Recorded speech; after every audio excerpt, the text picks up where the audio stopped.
Ladies and gentlemen, welcome to Kingdom of Kodiak. I'm Kodiak. With me today is Baron Squire Ragnarok Gunnolf, Paragon Druid. How you doing? I'm doing pretty good. How are you, man? I'm good. Thanks for coming on. Good. All Thanks. right. Thanks for having me. I'm a really big fan of the show. Oh, well, fantastic. Thank you. Well, let's not hesitate then, Ragnarok. Let's get to the bare necessities. All right. Sorry, Sin. Still would like to know, how long have you been playing Amgard? Well, that's actually a kind of a complicated question. So I started playing Amp Gosh, I was still in high school. I think I was like a sophomore. And so I'm from Alamogordo originally, right? Mhm. So long time Burning Lands Park. And uh yeah, that I mean, even that history is complicated, right? But so no, so I'm from Alamogordo, and my buddy Marty, he for old schoolers out there, Marty, he's a knight. He's over on the East Coast now and stuff, but he really turned me on to Amp. So I went out there and a bunch of guys, just that I can remember off the top of my head. Fire Spitter wasn't a knight yet. Um, Riverwind was still playing. I don't even know where he's at anymore. I don't even know his real name. And of course, Marty Jinx, right? So Sir Jinx, um, he he was the one that brought me out. I went out a couple of times. Of course, I didn't have any money or anything like that, and my grandmother, who I lived with and who raised me, she wasn't really too fond of Amtgard, because she saw a bunch of these like young adults, smoking cigarettes, beating each other with foam bats and stuff, and Fire Spitter hit a lot harder back then. So I went out a couple of times, found out how much the investment was going to be, and as a high school kid, that earned their own money, I really couldn't afford it. So I kind of got away from it, and then uh, at like 20, I was either 20 or 20. I was 21 actually. I got back into it again. This time, my friend Wild Hyacinth, Charles Franks, he was the one that got me back into Amtgard again, and I played in Las Cruces proper. Mm. So I played in Dragonsmine proper at the time. Played there for a little while. Went to my first clan. Uh, Under Dragonspine, and then I my girlfriend at the time had gotten pregnant, and I decided to be a dad, so that's what I did, and stayed away from Amtgard for a little while, and then came back several years later, and to the iteration that you have now. I've changed my persona name, so Ragnarok is not my original persona name. Um, my original persona name was a Greek persona, but I didn't have a Greek name, and I had like Greek sort of like uh, clothing and stuff of that nature, and I got made fun of because it looked like a Trojan, like a famous contraceptive brand. Ah. That so Mm. Mm. on my tunic, and then Randall made a comment that I had this kind of stylized Corinthian helm that was on my tunic, and he said it looked like fallopian tubes. Um, so that was a little discouraging, but anyway, um, I came back, and I really embraced. I really learned about my heritage, and I really learned about where I come from. So I became Viking Norse persona, and um, changed my name. At the time, there were no Ragnaroks. The movie Thor Ragnarok had not come out yet, Mm-hmm. Mm-hmm. and it wasn't really well known. I went to all of the different kingdoms. I went on Orc and I checked, and there were no Ragnaroks at all. So I can say I am the original Ragnarok of Amtgard. Look at that. So yeah. So there you go. Yeah. That's and then been playing ever since. So Well, you covered a lot of ground. Um, Right? you went from your couple of introductions into Amp and then your personas. So that kind of covers the first and second questions of the bare necessities. But there is a caveat in the second question Okay. because we wanted to talk a little bit about your heraldry. Okay. You had mentioned some stuff to me off camera about it, and so could you tell us a little bit about your heraldry? Yeah, so my heraldry, I really wanted something just to represent, where I come from, to represent my family and where my family comes from, and to represent me. And I wanted something really simple because I cannot sew very well. I mean, I make okay garb. People say I make good garb, but um, when it comes to applique, I really can't do curves very well. So, uh, like your shield with your white tree back there, Hmm. that would be difficult for me. So I wanted something that was very angular in shape, that was straight lines, and so I, just came up with my heraldry, right? So just a cup, right? So there it is, right?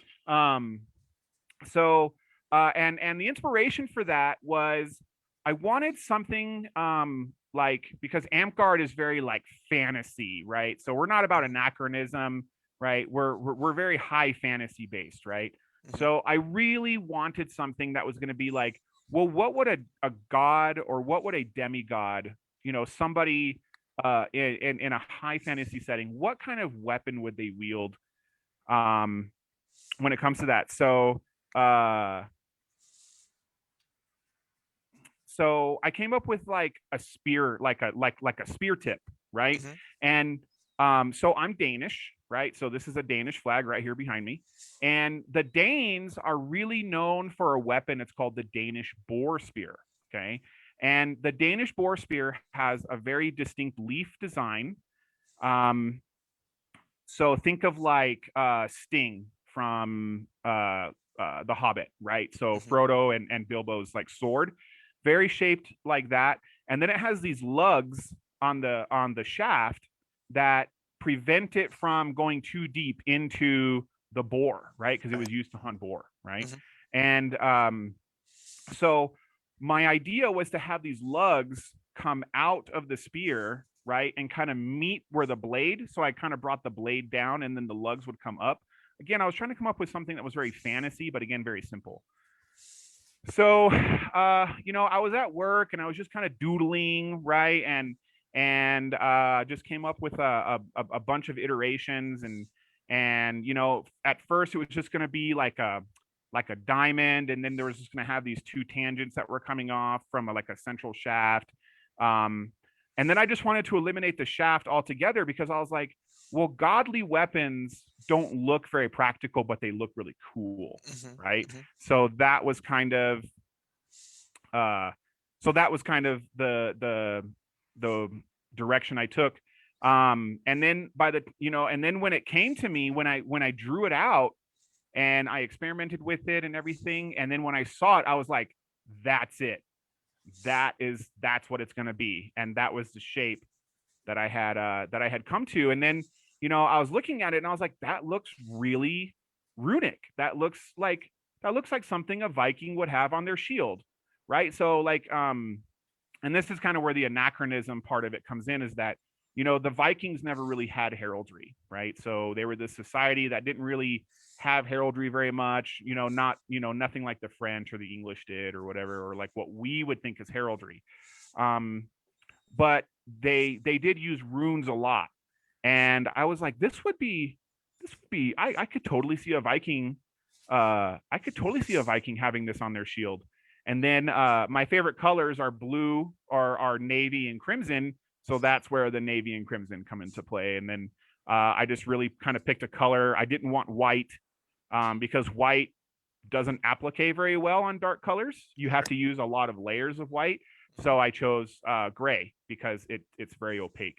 So, and then with the black outline, and that's that's it. So that's where it comes from. So um, I know there was like a question about it being like an Odal rune or Othala rune. That's definitely not where it comes from. That's definitely not where um, I pulled the inspiration from. It was just totally something that I was just kind of doodling in my head, and that's just how it happened.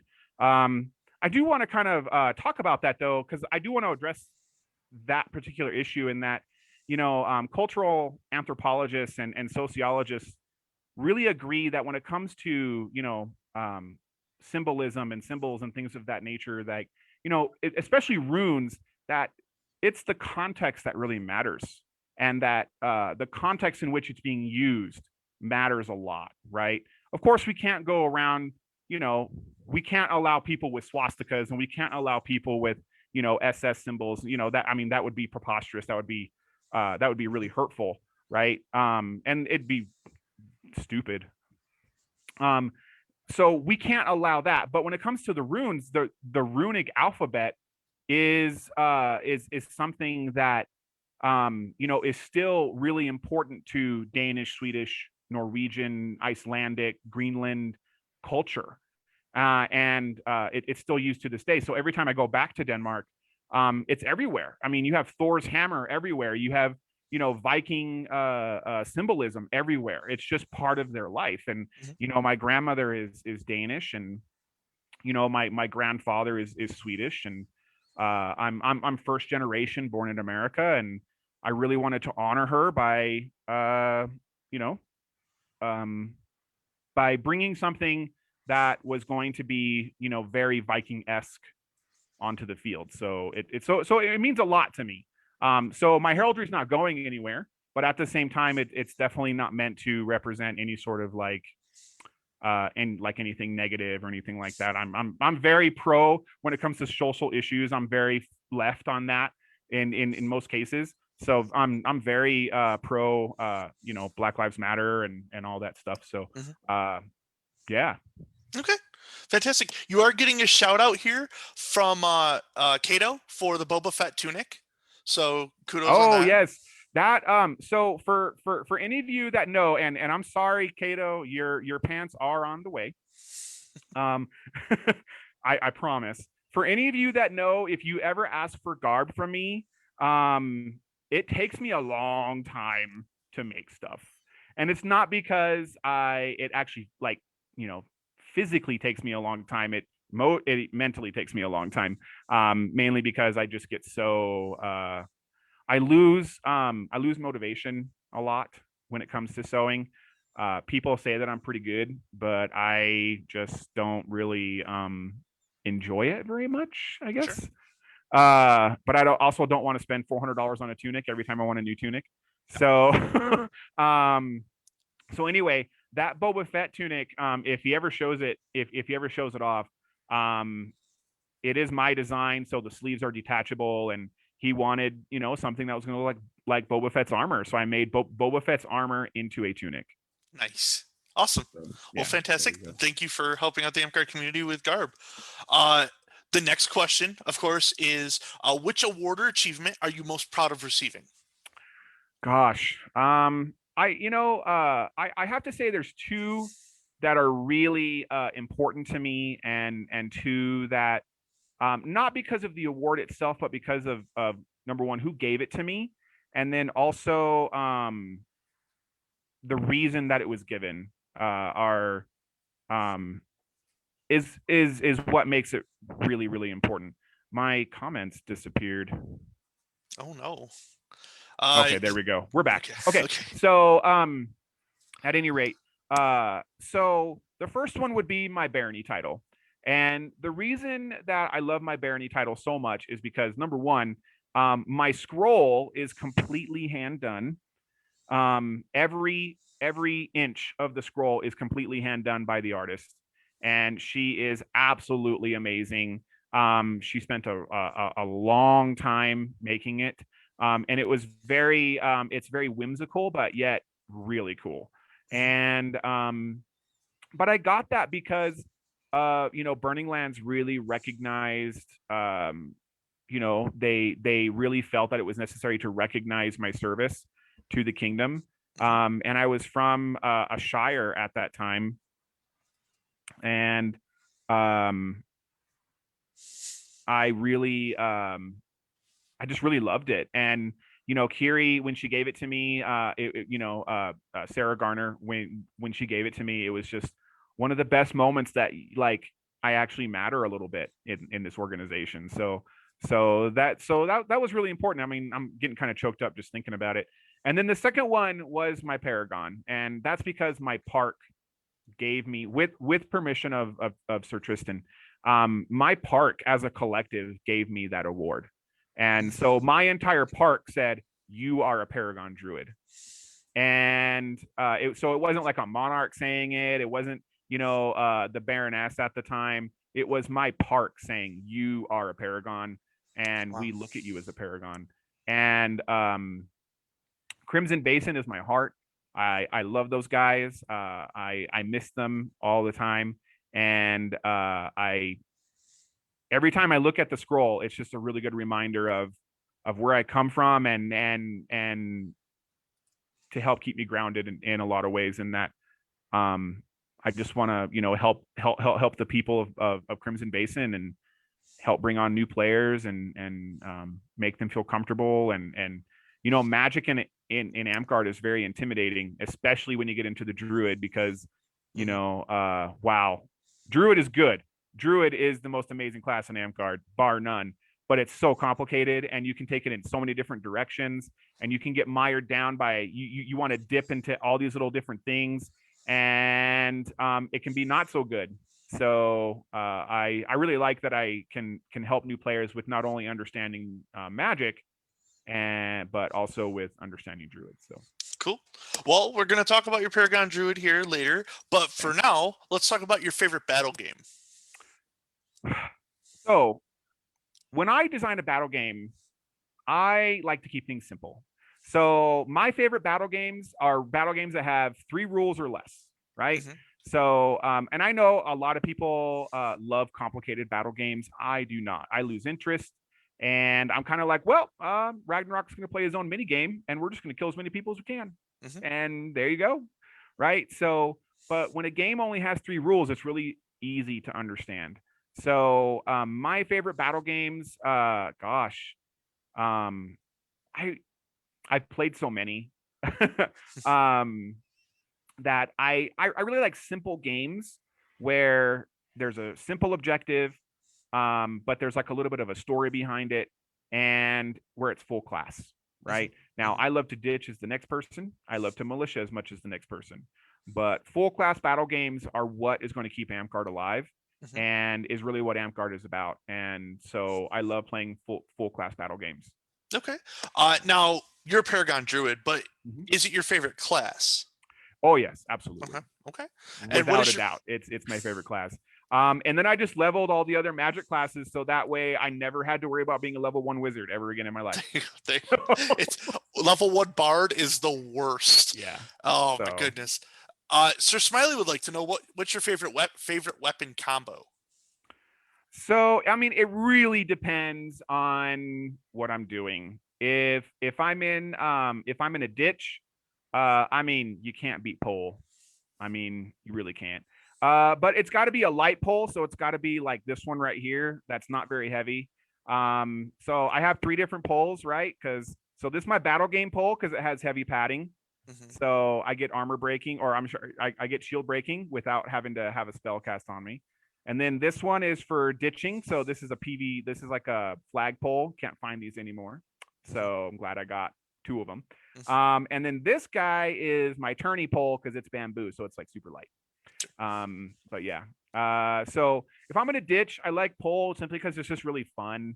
Um, People stay away from you. They kind of give you a wide berth. Mm-hmm. So I like that. Um, if I'm in a battle game, if I'm playing Druid, I just love my heavy padding pole because it's just so versatile. I put poison on it, and it's like nobody wants to come near me ever, ever, ever. And I get to stay alive and play the battle game more. And Yeah. then big slow me, because I do not run very fast, but I do run. Like no one kind of really pays attention to me, and then I grab the flag, and they're like, that 300-pound man just grabbed the flag and is running away. How are we letting this happen? Yeah. So, um, And I'm successful with that about 50% of the time. So anytime I can capture the flag is a really good moment for me. If I'm in a tournament, flow. Yeah. So people have told me that I'm good at flow. I'm not nearly as good as flow as some of the greats out there. Sir Sane, probably the best flow fighter in the game. Can't hold a candle to his skills, but I like it. It's really aggressive. It kind of suits my personality a little bit. So flow, and because it's not sword and board, and because everyone fights sword and board, and I like flow. Sword and board's the worst. All right. Well, that's the bare necessities. Now Right. let's move to the 3 questions the KOK viewers have been asking since week 1. Okay. Kron would like to know about Sir Gunnolf's toaster and or soda maker. All right. So, I think that if we are going to get Gunnolf the toaster, okay, now I'm sure he's got 20 toasters in a warehouse somewhere just waiting for him. Right. But I think it's very vital that this toaster is able to do bagels at the same time. Mhm. And only because that it's important that it has a bagel function, because with bagels, you only want to toast the sliced part. You don't want to toast the outside part, right? Yeah. Because that's where the rubbery, the chewy goodness is, right? Mhm. So it's gotta have a bagel function. Whatever toaster Okay. we get for Gunnolf, it has to have a bagel function. So I think we can expand upon the question now, because does he deserve bagel function is like the next question here. right. And then soda maker, I mean, that's kind of one of those things like you get and then you use it like maybe once or twice, and then you run through all the stuff in the starter kit, and then you go to Walmart to buy the refills, and you're like, I think I'm just gonna go buy some Pepsi. That's fair. That's fair. All right. A soda maker might be a waste of money. Okay.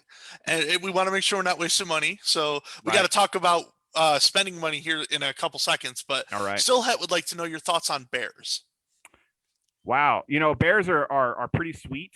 The bear, well, at least the polar bear. Yeah, the Kodiak is kind of there too. Just happens to be the largest land predator on the face of the planet. And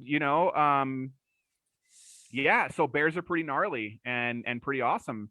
And so yeah, bears are good. Okay. Who would you say is your favorite bear? So who or what is my favorite bear? Who or what is usually just how the question's asked. Okay. Well, my favorite bear is definitely the polar bear, because they're huge and they're from the north, and I'm from the north, and like there's just even though this is kind of a sad fact, but the Danish queen, coincidentally, her guards, so they wear this kind of like big hat, and it's bear fur on the hat, but at any rate, which the Danish word for bear is bomsa, by the way. So but yeah, the polar bear is good. My favorite bear, I mean, I'm a fan of your show, so and you're kind of the only bear that I know. I know Steelhead's a bear too, I think. Yeah, so is Morgan. Yeah. But I don't know Steelhead very well, so I'm gonna have to go with you, bro. Hey, unfortunately, I had to take second place because you said polar bear, and that's technically Morgan. Oh, okay. So Morgan gets a point.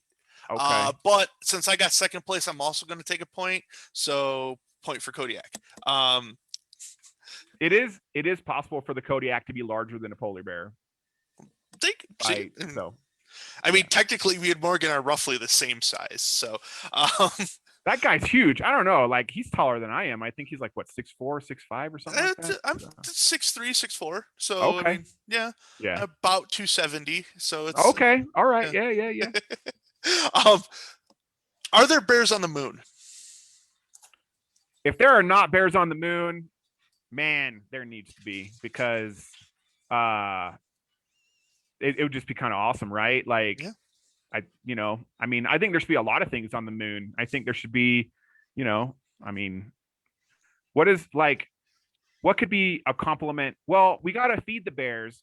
So we need seals and trout. We need Hmm. seals and trout also Hmm. on the moon, which means we need water on the moon. Hmm. And I think that would complete the life cycle. I think that would be enough to make an animal kingdom, right? Hmm. That's enough of a circular cycle of energy. I think they're right. So yeah. So if there's bears on the moon, then there needs to be seals and trout on the moon also. Okay. All right. Well, I mean, it sounds like if we got bears on the moon, we can inhabit the moon. So That's let's right. do. See, Yeah. so putting bears anywhere is the answer to our wanting to explore space. There we go. There we go. So Stillhat wants you to hypothesize here. Okay. Why is Stillhat the moon bear the best bear? I mean, so Steelhead is the moon bear being the best bear because she's the best moon bear. There you go. So and to my knowledge, she's the only moon bear that I know of. So I mean, because of that, in my reality, she takes the cake. So Okay. she becomes first place. All right. So Stillhat, you get a point, but because I asked the question, I also get a point. So that's another point for Kodiak. All right. Last question in the general ones. What are your thoughts on Dragonspine getting a mobile pool and/or jacuzzi? All right. So if we do this, right? Okay. So I think that the Burning Lands needs to so let's think about like if we're gonna do this, I think Dragonspine and the only reason I think of this is like I know like Sane has like this big truck, Hmm. right? So I could see the pool being in the back of Sane's truck, Hmm. and then the Burning Lands needs to roll up with a pool in like an El Camino, right?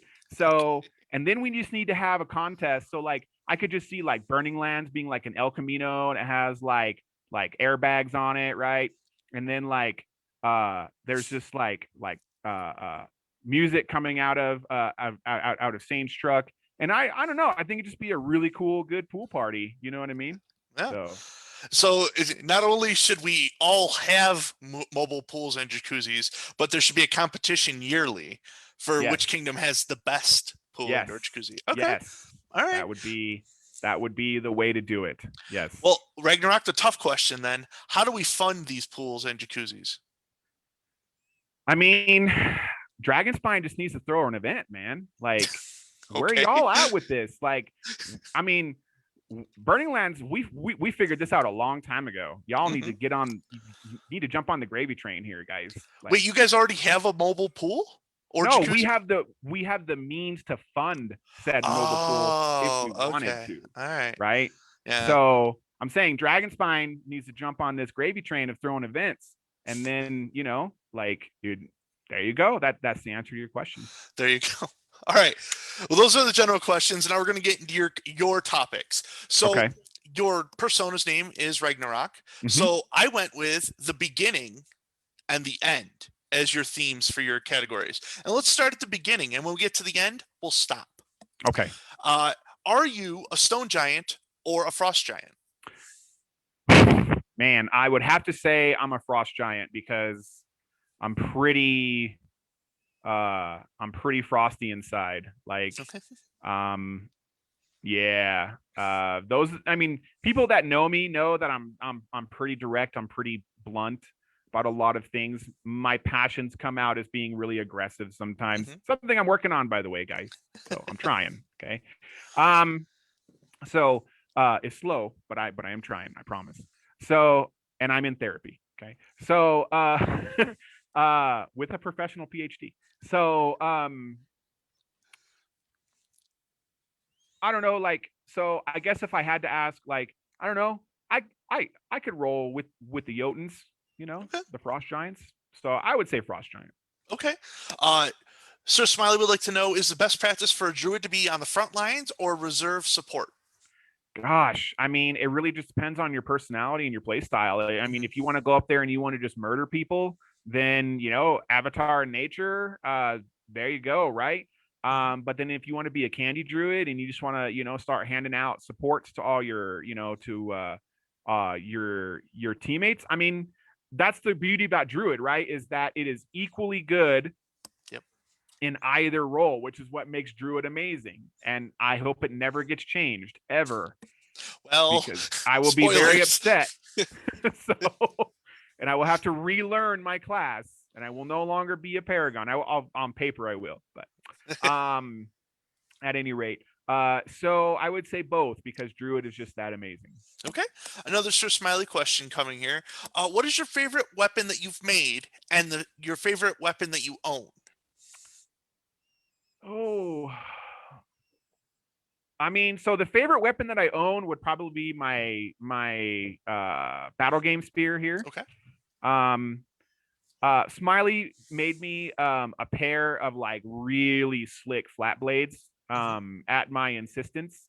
He was like, nobody uses flat blades, and I don't make flat blades, but I was like, I don't care. Make me flat blades, charge me whatever they cost. I will pay you. And he's like, it's going to be more expensive. I'm like, did I say that was a problem? So no, but so he made me a pair of really slick flat blades that I cannot wait to try out. They're exactly 36 inches. They're going to be so impractical, but they're going to be amazing, and I can't wait to use them.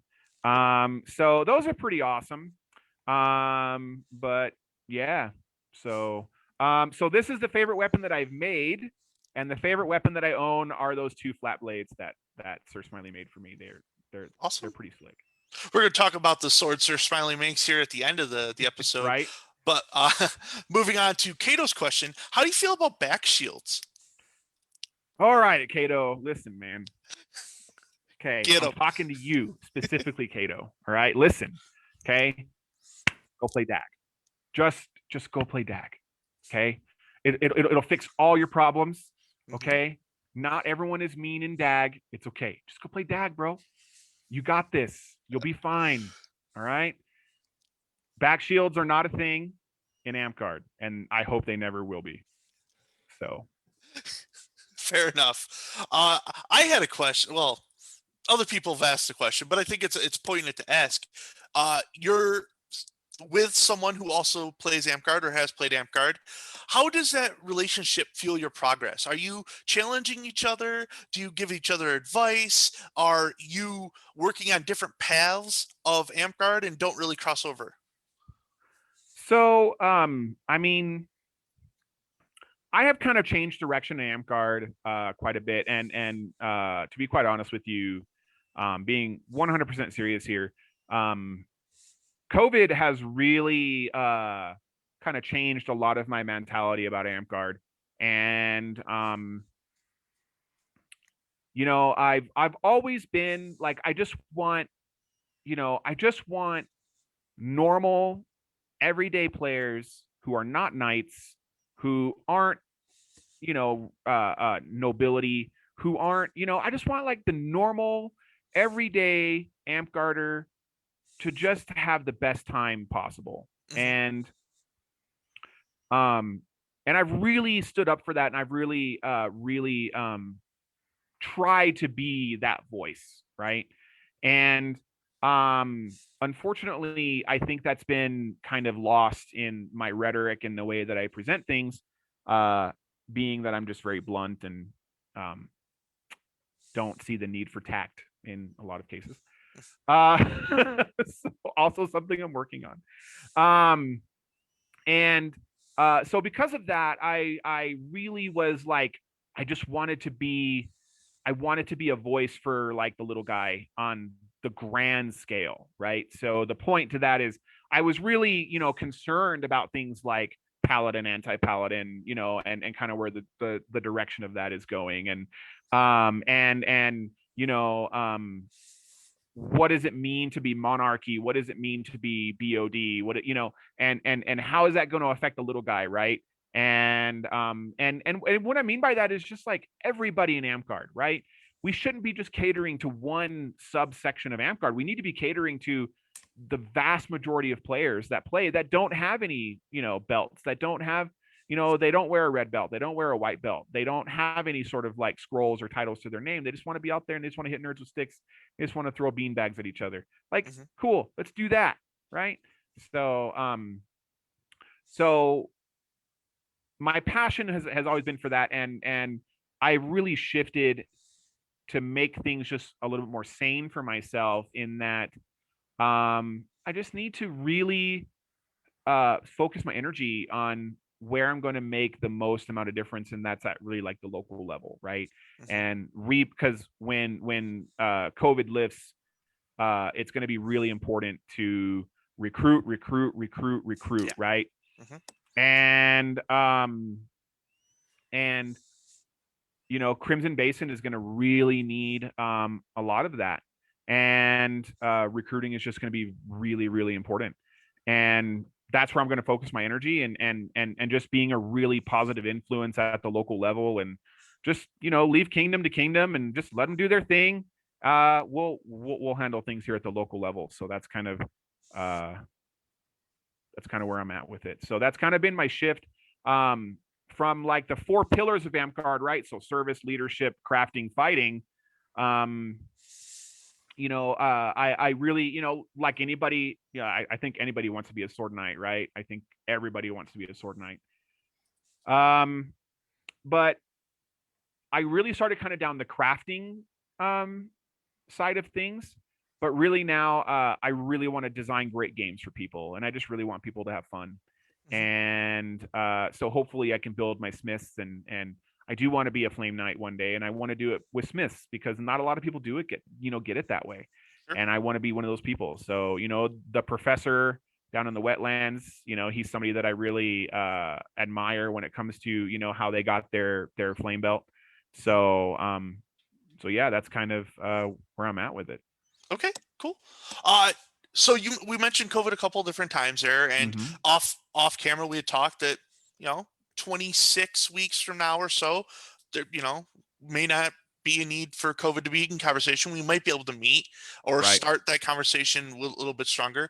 But how have you been keeping your skills sharpened during COVID or the I pandemic? haven't. Okay. So I No. haven't.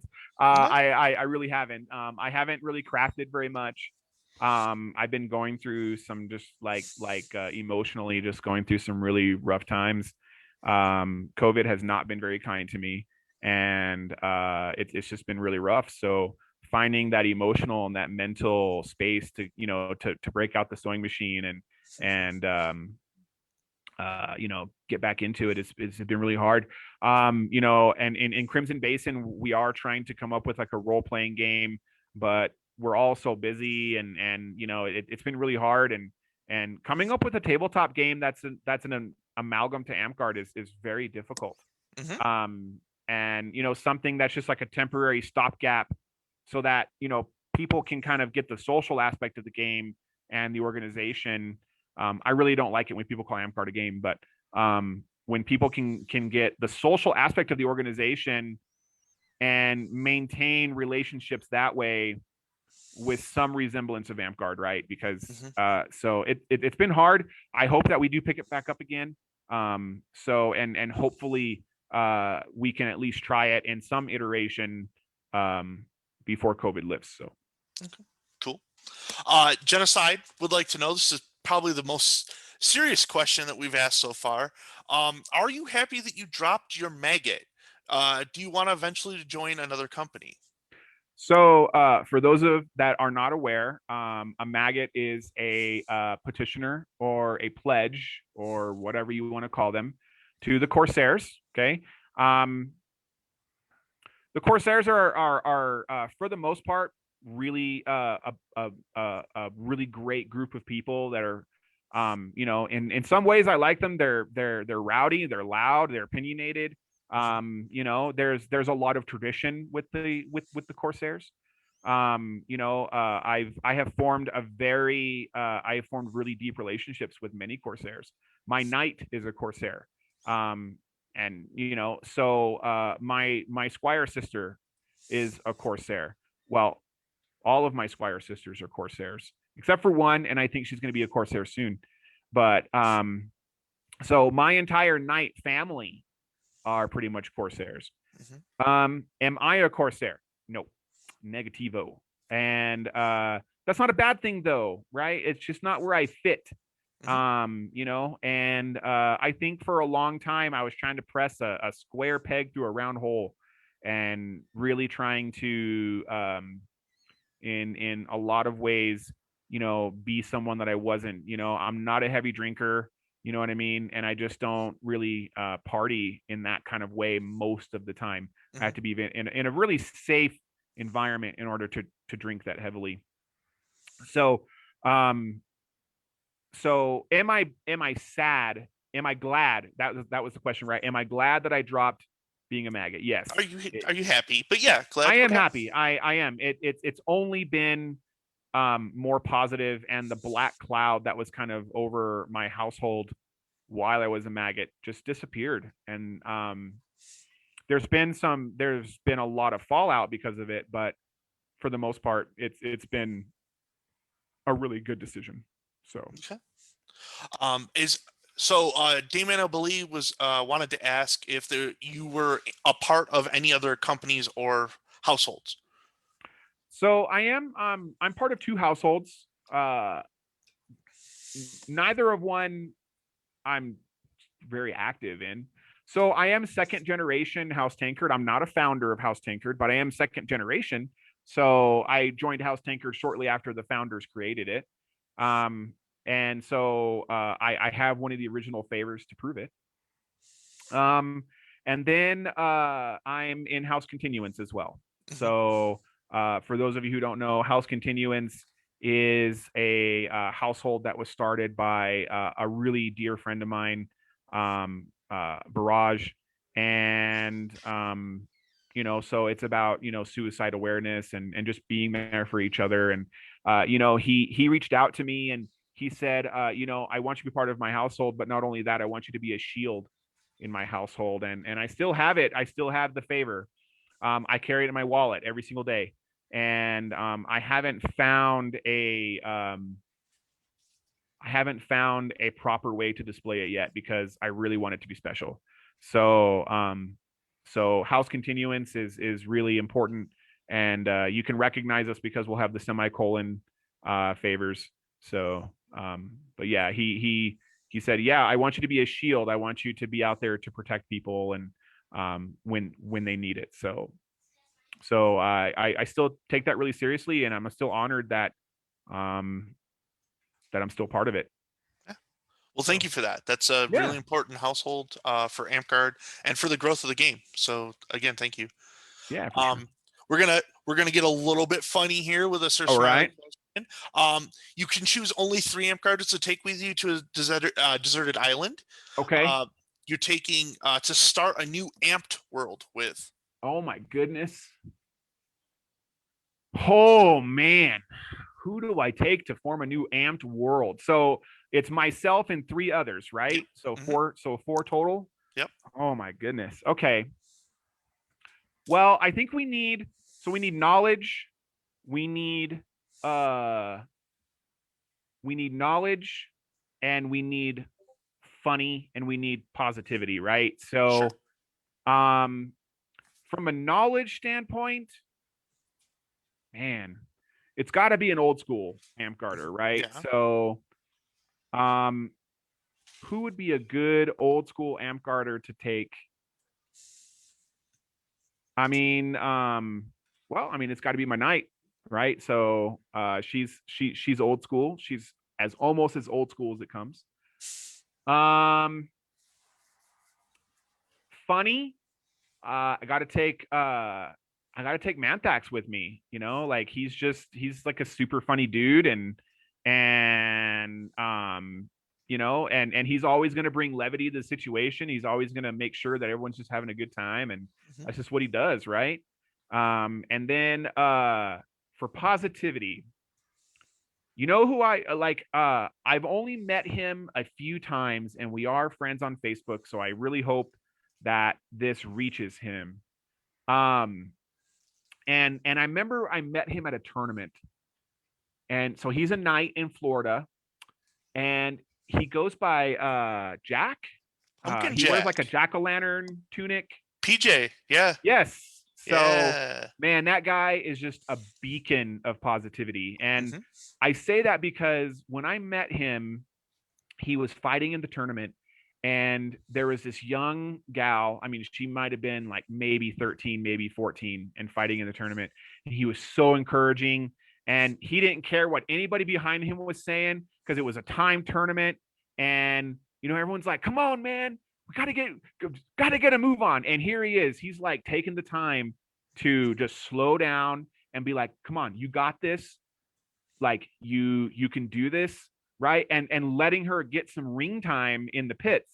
And there's just not a lot of knights, period. There's just not a lot of fighters, let alone a lot of knights that I have seen with my own two eyeballs Mhm. that have would actually do that. No, no, PGA is good people. Big fan. Yeah. When every time I see him come up from Florida, it's social hour. It's good times. Right. But you mentioned Banthax. He has some questions for you. Okay. Who is the best fighter you know, and tell a story why? Who is the best fighter that I know? And the best fighter that I know has got to be Shion. And I say that because Shion pulled this really dope move on me. And I mean, he made me look like a complete newbie, right? Like, I don't know what he did, but he like did some kind of corkscrew in the air. And I remember that his sword was in his shield hand, and he was still holding onto his shield, and he popped me on my shield's shoulder. So he did some weird twisty high cross thing. I was like, wow, that's hmm. And, and it was funny. He did say afterwards, he was like, I've shown you that move. I'll never be able to hit you with it again. Um, so maybe he's right. I don't know. Shion he's probably the best fighter that I know. Okay. But yeah, so there you So, go. Banthax then has another question in the fighting realm. Who's your favorite fighter? Who's my favorite fighter? Uh, my favorite fighter has to be Chief from the Burning Lands. And he doesn't play in the Burning Lands anymore, but like this guy, he is just like this whirling dervish of just like swords. I don't know like how he does it. I don't know, whatever. But man, watching that guy fight flow is just it is a sight to behold. It is super entertaining. And I'm just like, I want to be like that. So yeah. And then Morgan expands upon Manthak's line of questions. Who's Okay. your favorite up and coming fighter? My favorite up and coming fighter, because she's the way, like I wish I could articulate my thoughts as good as she does. Um, and the way that she presents data and the way that she presents an argument and the way that she just talks about fighting is it's got to be lightning. She is by far my favorite up and coming fighter that I've met in a very long time. She remains positive about fighting in Amgard. She presents really solid data to back up her arguments whenever she makes a claim about something. And she's just really articulate about what she has to say, something that I wish I could be a little better about. Um, so yeah, there you go. Yeah, up. The KOK viewers are a big fan of Lightning as well. So that is the end, or that's the beginning. Now Okay. let's get to the end. Okay. Genocide would like to know, what's your general thoughts of Amgard? Man. I love Amgard and I hate Amgard at the same time, to be quite honest with you. Mhm. Like, there's a lot of things I love about the game. What I love about the game is that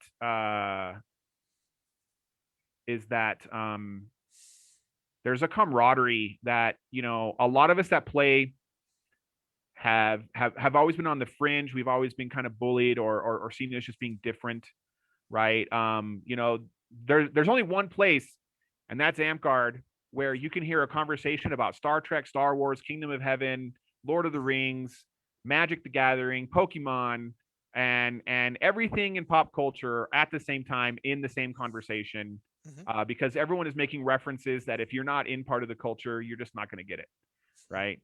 So, so that's what I really love about Amgard. I love the events about Amgard. I just love having fun and just getting away from the real world and just being involved in our own little world, right? Um, what I hate about Amcard is that we can be so ugly to each other, Mhm. and we can be so gross to each other, and we can be so hurtful to each other. And I'm going to be the first to admit I've been that person that has been gross, that has been hurtful, that has been nasty to people in Amcard. And so I'm not saying that, I'm, talking from my ivory tower here. I've been there and I've done it, and I've made enemies because of it, and I hope that, and like I said, COVID has really kind of recalibrated my thinking about a lot of things, and that I hope that from now on I can try to just be more positive and be just a beacon of positivity to those people that I've mentioned previously, right? Yeah. Um, and that so I really hate that Amcard, we come from the same cloth, but I think we have a really hard time seeing one another. And I think we argue about some of, I think we argue and fuss about some of the most, about things that just in the end really don't kind of matter. Hmm. And what does this have to do with people having fun and growing our numbers and being just a community with one another, right? Right. And so it's my hope that I can strive to do that, and that others can also strive to do that, and Right. that those that have been doing it from the beginning don't get burned out and don't lose and don't lose that motivation and that drive to continue doing it, because it can be really hard, because Amcard can be a very dark place sometimes. Sure. And I really hope that changes. Yeah, for sure. Absolutely. Genocide would also like to know, what's your favorite kingdom in Amgard? Oh man. What is my favorite kingdom in Amcard? Well, man, I have had so many good experiences from people from different kingdoms. The CK, man, those guys know how to throw an event. Spring War, if you've never been to Spring War, Spring War, you need to go. Spring War Mhm. is off the chain, right? When I first came into Amcard, I met these crazy people from Astral Winds in Northreach, Mhm. right? And Goran was there, and Goran, the only one that sticks out in my mind, he's the only one that I can remember. But there was a lot of them. There was like 20 of them there, Mhm. right? And I mean, when I learned about these guys, I was like, you spend how much money to get here every year? Right. Holy crap! Um, but I remember I spent my first clan almost hanging out with those guys the entire event, because I was new and I didn't really have any friends, and I was there by myself, and I didn't really know anyone in Dragonspine, and everyone that I did know was kind of already a somebody, and they were kind of already doing their own thing, and Mhm. and things I didn't really understand about gathering of clans in general, and about events in general, right? I mean, I was still like 21, and I was like super like naive to a lot of things. But these guys from Astro Winds, I just befriended them, and I was like, "Hey guys, I'd really like something." So the event's ending, and I was like, "Hey guys, I would really like something to remember you by. Do you have like a little banner or like a favor that I could have or something?" Anyway, in the center of their camp is this huge banner that was handmade, right? So Goran looks over and he says, why don't you take that? And I was like, take what? He goes, that banner right there. And I was like, that banner's huge. That probably took forever to make. He's like, it's all right, we'll make another one. And Oh. like, yeah, I was like, okay, are you sure? He's like, yeah, man, take it, have a good time, display it, it's yours. I was like, wow. I never washed it. So to this day, it still smells like campfire. Oh, cool. It still smells like that first clan that I went to 16, 15 years ago. Wow. So, yeah. Awesome. Awesome. Jabay would like to know, what do you love most about your kingdom, and what are your plans to improve your park? What I love about my kingdom is that it is small and that we all know each other. You can't say anything without all three parks knowing about it 5 minutes later. Hmm. So, Hmm. and all of us, we all have our own personalities, right? Like Thorn Mountain, I love Thorn Mountain. If you want a park that is going to entertain you and is going to just make you feel like you are worth $1 million, Hmm. Thorn Mountain is where to go. If you haven't been there, it is worth the drive. It's in Alpine, Texas. I would highly recommend going there. Um, they are just amazing. You got Kato, you got Genocide, you got Skeevy J, and just a whole host of other people that are just going to make you feel like you are just like a king for a day. They did it for me, and I'm just a guy. Um, and they're really just really great people. If you want to, learn about the history of Amtgard and just where it all started, the Burning Lands plays in the same place to this day Hmm. at the same location at the bridge. And if you want to just see where it all began, go there. And they love to ditch, they love to fight, they love to reminisce, and they love to talk about memories. And they're just a really good bunch of people to just talk nerd with and just have a really good time. uh Crimson Basin, I mean, of course, Crimson Basin being like the best of them all, of course. I'm not biased or anything. um Crimson Basin, we just love the battle game. We love to play games, and we love to welcome new players. And um we love to throw like great bardics. I really hope that we for those that got to go to our bardics when Crimson Basin was first starting during our Ember convergences.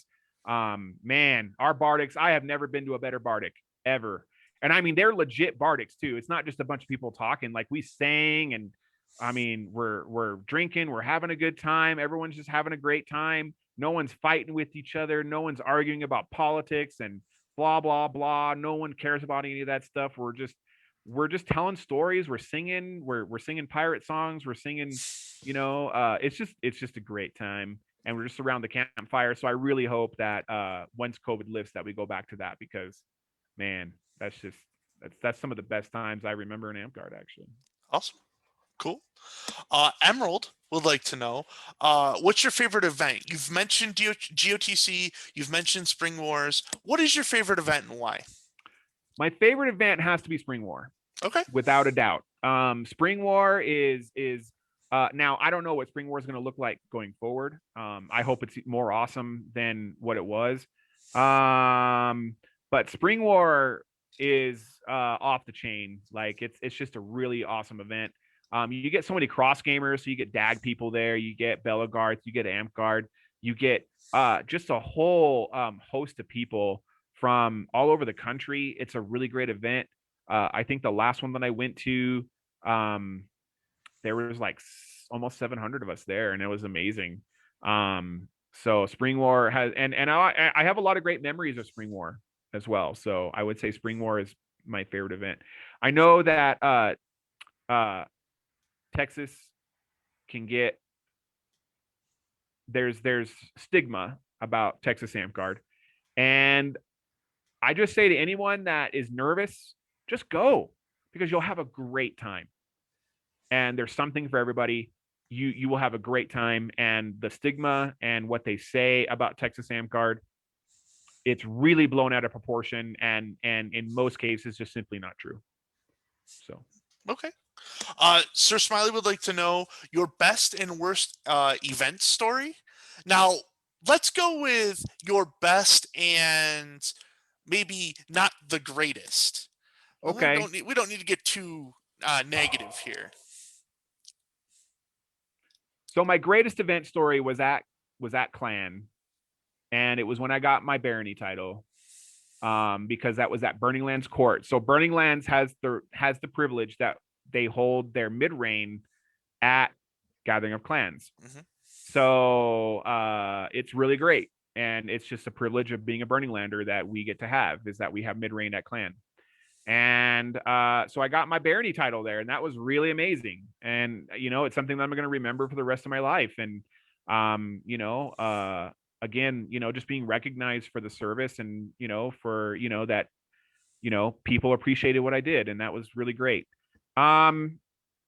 not so great event story. I had a really good friend, and they decided to drink a little heavily, and I had to rescue them from certain fighting companies. I had to rescue them from thorn bushes. I had to rescue them from themselves.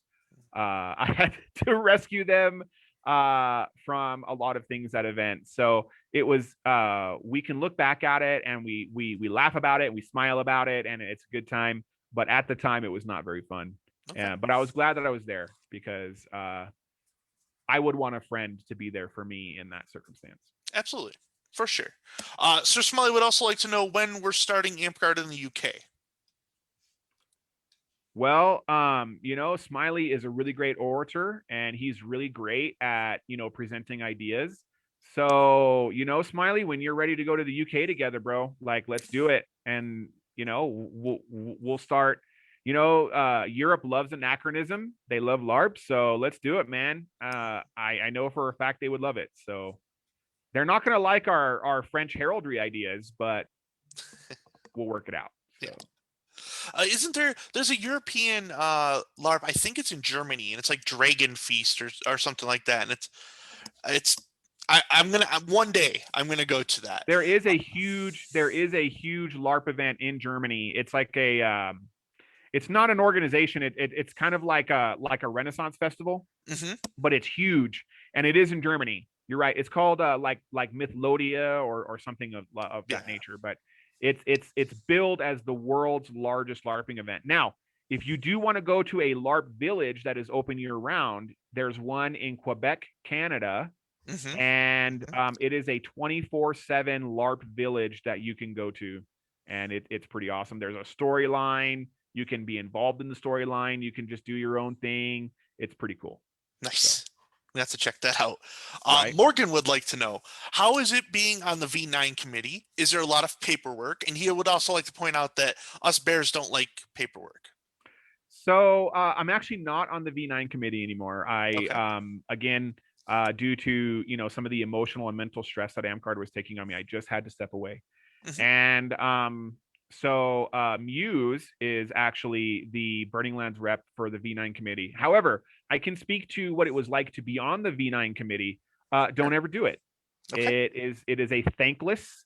It is a hard job. Mm-hmm. So I mean just as many people that want change, you're going to meet another 50% that don't want change. Yeah. So it's a hard job, and Muse is doing amazing at it. He's doing much better than I ever did. Yeah, give Muse your support, take the surveys, do that, Mm-hmm. just contribute to the game. This is a rare opportunity that our generation gets to contribute to a huge change in Amcard. So take those surveys, answer those questions, be the change that you want to see. Yeah, absolutely. Agreed. Speaking of change, it's one of the questions I tend to ask almost every week. If you could change one rule in Ampguard right now, no consequences, what would it be? If I could change one rule in Amcard, what would it be? Mm-hmm. The circle of monarchs making rule changes. Okay. That's what it would be. Uh, What that would look like. So you just asked what the change was. yep. But what that would look like as a whole, I think it needs to be a little bit more representative of what the players want. Okay. So I would say the com making rule changes is the rule that I would change. Okay. So Emerald's back with another question. What do you think is a primary responsibility of a person who has attained knighthood? This is just my personal opinion, right? So this is my idea of what a knight is, right? Is to not only teach, but to be a good role model and show and just be a person of character that is going to be a positive influence on the game. No matter how they do it, right? So should knighthood be held to a higher standard? Absolutely. Should knighthood have any benefits? No, it shouldn't. So that's just me. That's just my personal opinion. I'm just a guy, though. I'm just a dude. Like, I'm just a guy in Amcard. That's how I So, preface all my conversations too. I'm like, right, it's my opinion. right. Okay, so Genocide would like to know who is your favorite knight and why is it Oreo? Well, of course it's Oreo, right? She's my knight, and she Hmm. is the best knight.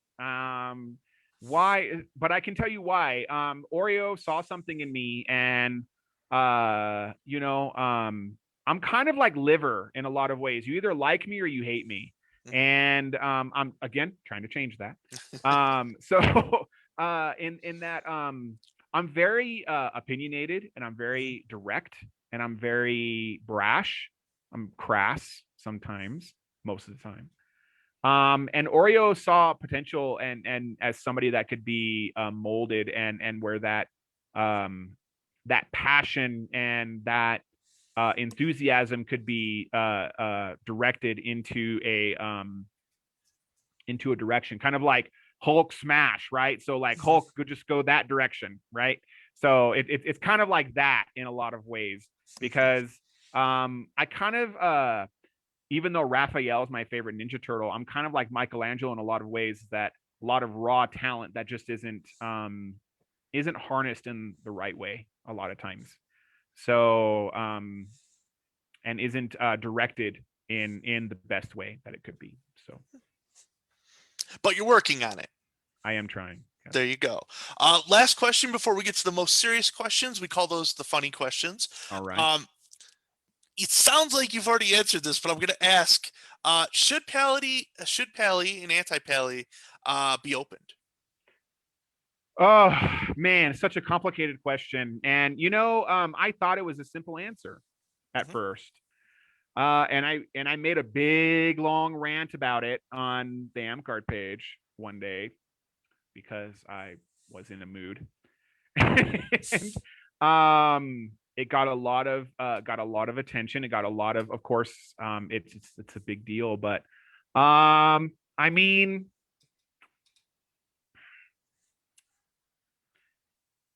if if data was presented, if somebody can make the argument that opening paladin and anti-paladin is going to expand our game and is going to recruit more players and retain more players, then I think we need to do everything possible to do that. And if Okay. that means that we break tradition and open paladin and anti-paladin in some way or another, whether we just fully open it up, like anyone can call themselves a paladin, anyone can call themselves an anti-paladin, then do that. If it means that we open up the abilities of the class and we rename it into something different, and then we allow knights to stay paladin, anti-paladin, let's do that. Hmm. But I I kind of stand on the opinion that uh, opening paladin, anti-paladin would in fact lead to more recruitment and retention in our game, simply because of the culture that our game or that our organization comes from, Hmm. right? So a lot of us play Pathfinder, D&D, those types of things, and you can be a paladin day one in those games, right? Hmm. And it just helps with someone's confidence and wanting to play what they normally play, and that is there you go. So whether it's paladin under another name or it's actually paladin, I don't know. But anything that's going to lead to potentially retaining and recruiting more players, I'm for it. And I think that we need to do that, especially with coronavirus. We're probably going to see a 50% attrition, and I think we're going to need to make some bold, and we're going to need to make some big moves. Now, I will say, my knight, she's old school. We vehemently, and I mean in every definition of the word, we vehemently disagree on this issue. Hmm. Um, so yeah, Well, so you were talking about Lightning earlier, and she specifically collected data centered around the gender split in orders of the warrior and whatnot. There's no reason that we shouldn't have a survey and data collected for this, because you're right. If we have evidence that suggests, yeah, if these were open, I would stay, or if these were open, I know people who would play, then we have an answer. But right, right now, everyone's just guessing. right. So let's not guess anymore. Maybe you're the one to step out and make the survey. No. Not All right now, right. guys. Not right now. I'm just I'm going through a lot of transition in my life right now, Hmm. and I'm just not that person. I don't want to promise something and then just not follow through, because I really hate doing that. But maybe in the Okay. future, or maybe somebody that feels that that's something a worthwhile cause to take on, then do that. Like I said, my focus and energy is going to be on Crimson Basin and on my local organization, and just Sure. making sure that's a positive and wonderful place to be. So Uh, I think. Well, okay. Sir Smiley is suggesting that we just get rid of night belts. But that's ludicrous. And I'm also ludicrous. But as weird and as counterintuitive as it might sound, when Amcar doubled down on the box tops for crowns and things of that nature, I think we went in a slightly wrong direction. Again, this is just my opinion. mhm. So while it may seem counterintuitive, Dagger here and Belagarth are both bigger organizations and do not have any formalized knighthood. Mm. So, you know, That's maybe fair. something to look at. Uh, yeah, I guess. I'm whatever. All right.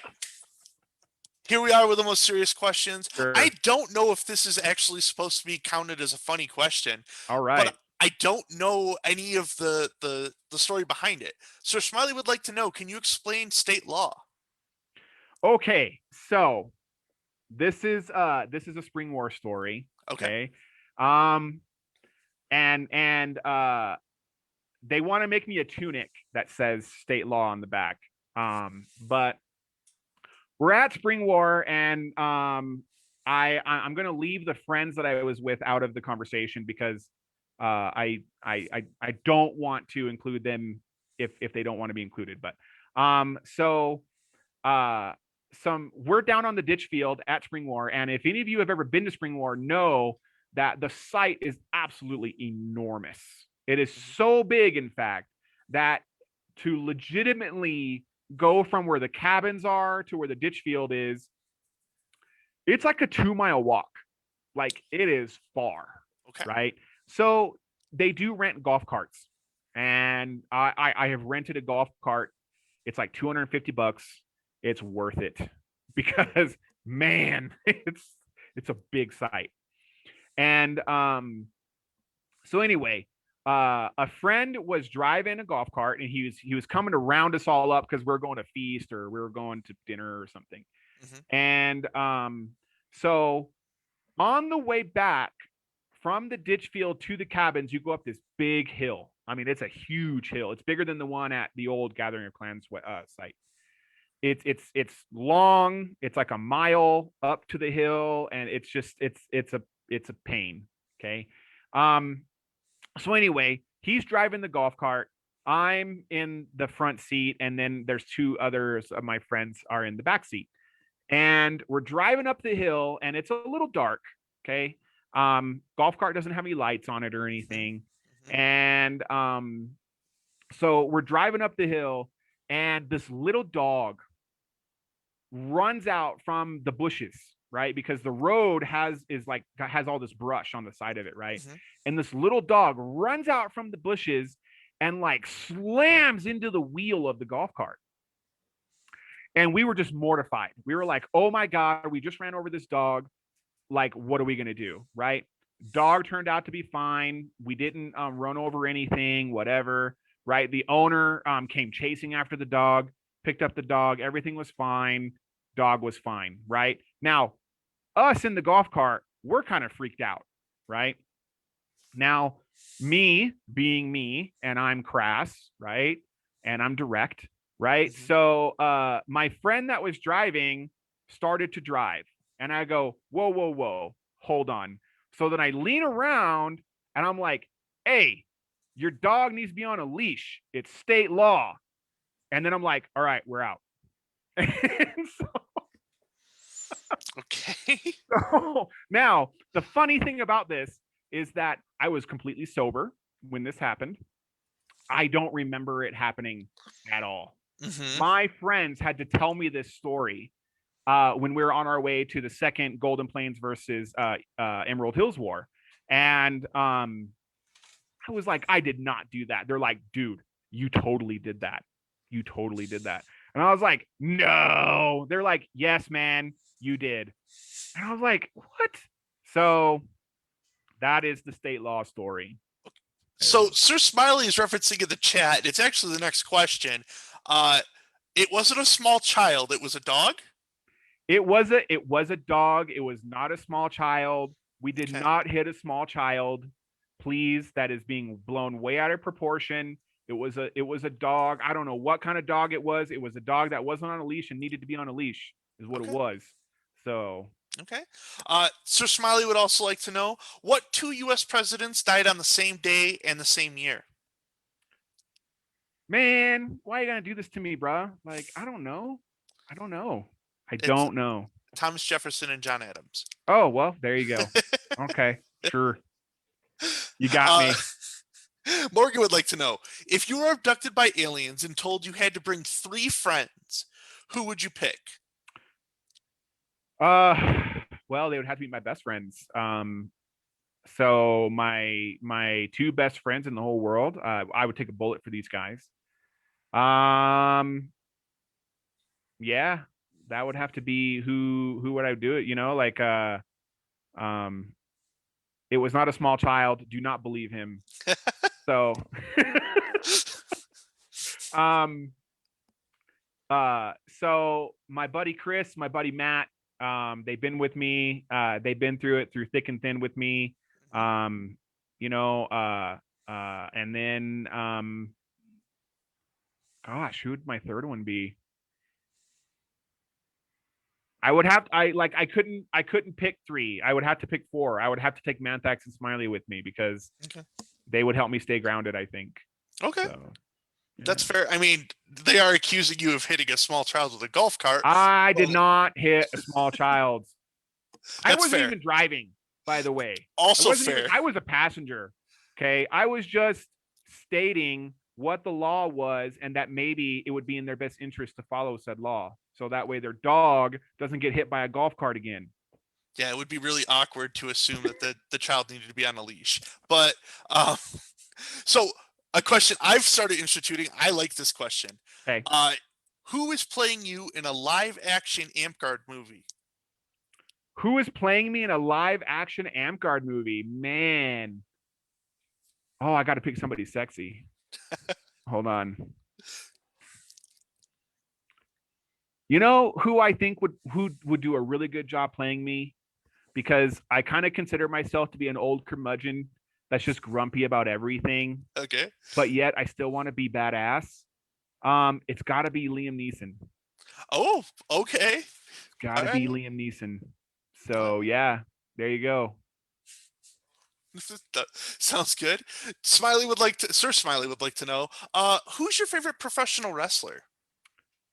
Tatanka. Okay. So that he's an old school, like kind of like early '90s wrestler. And I remember that because there was a match where he fought the Undertaker when the Undertaker was like really huge, Hmm. and he almost beat the Undertaker. And oh man, I was on the edge of my seat, and Tatanka, he's dancing around the ring. It was it was really cool. And ever since I've been a Tatanka fan ever since. So yeah. Okay. Um, let's see. Where are we? Kato would like to know, who is your favorite druid outside of Amtgard, and why is it Pykel from the Drizzt? I don't know who this is, but I can tell you who my favorite druid is. Okay. Okay. I actually have two. I have two favorite druids because I think they're far enough apart from one another that they would never meet in their respective universes. Okay. But they're good for multiple reasons. First one, even though he's classified as a wizard, he is totally a druid, and I think everybody understands. You probably know who I'm going to say, Yeah. and that's Radagast the Brown. Yep. There it is. Yep. Okay, so Radagast the Brown, totally my favorite druid, and then I don't know because I think she's right more than she's wrong. Poison Ivy, Okay. and would probably be my second favorite druid. So Okay. All right. Um, Ragnarok, we gotta ask. We're asking the intense questions right now. All right. So, what is the exact functions of a rubber duck? So, I can give you a very funny answer, or I can give you a very serious and real answer, Okay. because I know Ilo posted this question. Mm-hmm. Um, so funny answer is I don't know, to just be funny, just make funny noises, right? Mm-hmm. Mm-hmm. Serious answer is that it is designed for young children to learn tactile manipulation during the bath time, as well as just feeling it on their so just kind of feeling it on their on their hands. Mm-hmm. So yeah, that's the purpose. Okay. All right. And they're actually not rubber; they're vinyl. So All right. Well, there you go. Morgan would like to know if you could pick any animal to own at the size of a dinosaur, what would you pick? it's got to be a T-Rex. Oh, okay. All right. Gotta be a T-Rex. Like, I mean, there is no, and I mean, you can throw Spinosaurus out there, you can throw Giganosaurus out there.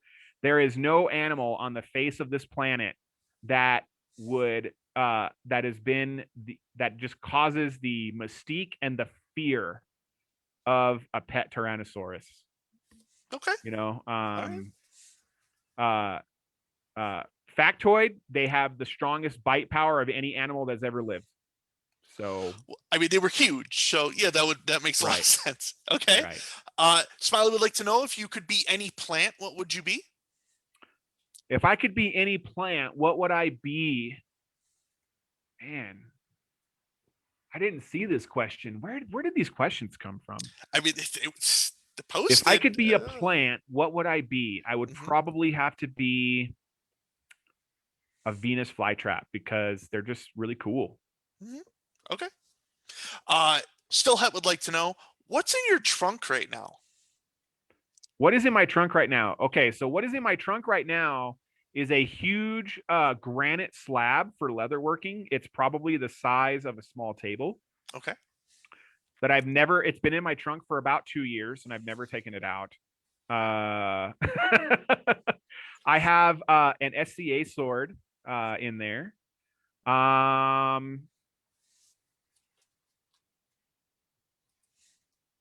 Yeah, that's it. A bunch of trash that I Okay. just haven't cleaned out. But yeah, I have a leatherworking slab, a granite leatherworking slab, and an SCA sword. That's what I have in there. Fantastic. Ragnarok, what does Amp smell like? Oh man. Amgard smells like a combination of people that need to wear deodorant, um, magic and hate, and pixie dust. Okay. Man, I've never smelled pixie dust. I'm interested to. It's a lilac flavor. I don't know what pixie dust smells like. I mean, Okay. it comes from Tinkerbell, and you know, she's pretty cool. Okay. All right. Does Tajima deserve ice cream? Yes, Okay. All right. Wasn't a but very in confident yes. but Okay. I Okay. don't know who Tajima is. But just because I want to, I don't want to stray from my personality too much, and this is purely joking. But yes, he deserves ice cream, but in the flavor that he hates the most. Oh, all right. Stillhet. It's Stillhet's husband, by the way. Oh The ice cream flavor he hates the most. You've been given permission. Um, yes, what's the weirdest food combination that you enjoy? egg rolls and pizza. You've put those two together. I have. Okay.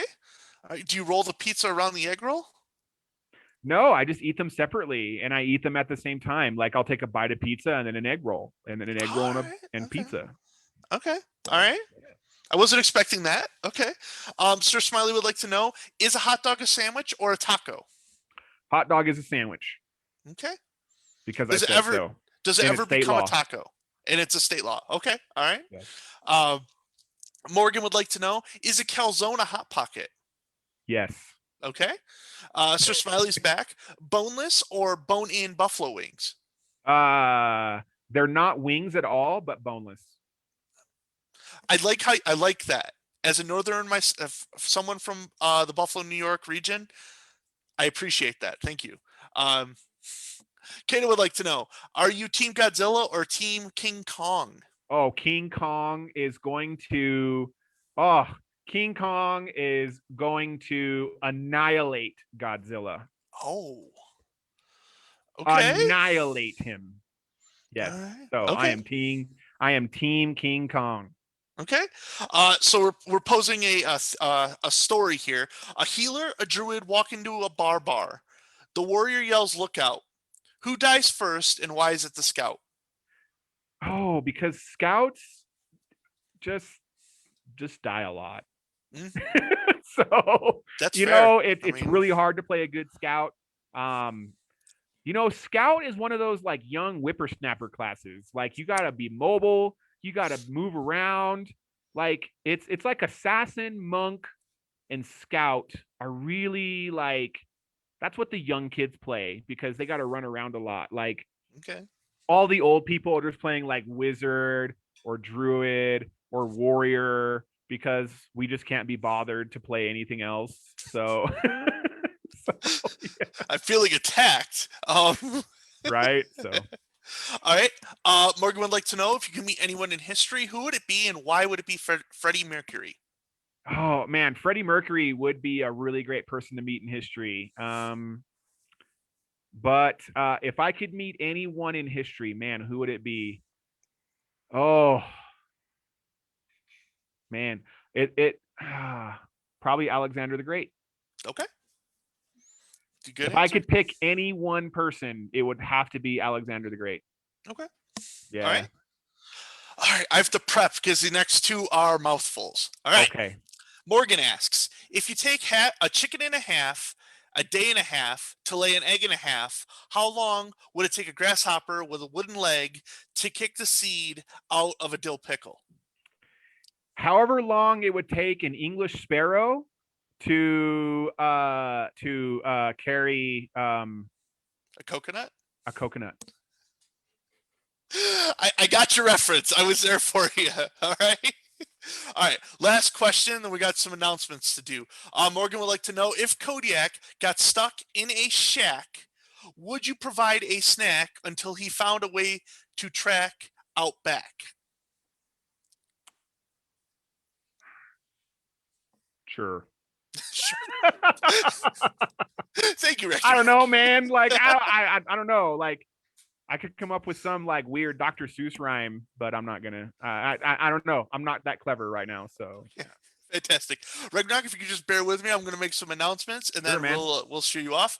Dragonspine and Burning Lands, please go to the RP page. Again, we're having some really good content there. It's a great opportunity while we're in COVID still and the quarantine to expand upon your persona and tell a little bit about your persona to everyone else.